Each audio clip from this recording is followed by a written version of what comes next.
Starts right now.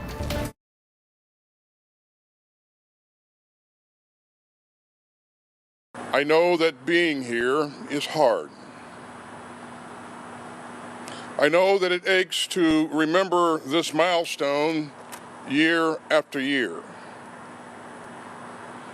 And I know that nothing can make it right.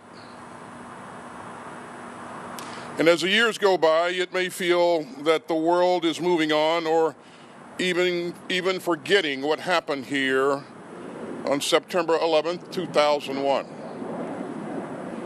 But please know this.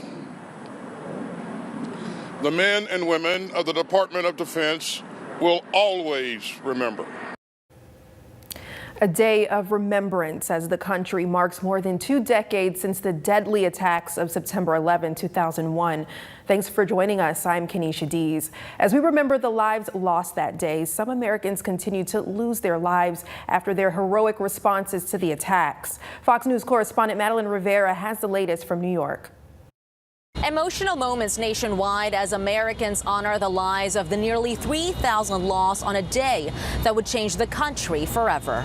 Monday marking 22 years since the deadliest terror attack on U.S. soil at New York's World Trade Center, the Pentagon, and Shanksville, Pennsylvania.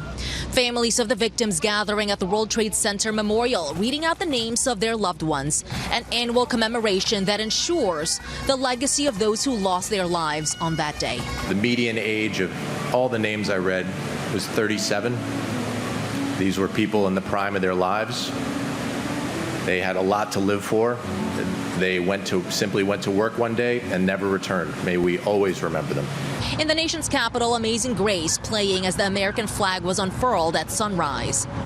With more than 2 decades passing since the attacks, those in Pennsylvania discussing the importance of teaching the next generation the heroism shown on 9/11. What we need to do is find a way to connect with the next generation. We want to make sure that this story remains meaningful and relevant for the next generation. The legacy of this day now including those that continue to suffer and die from illnesses that stem from that day. The FDNY losing 343 members on 9/11. They have lost nearly as many to 9/11 related illnesses in the 2 decades since, with 43 this last year alone. There are many families that are still suffering from 9/11.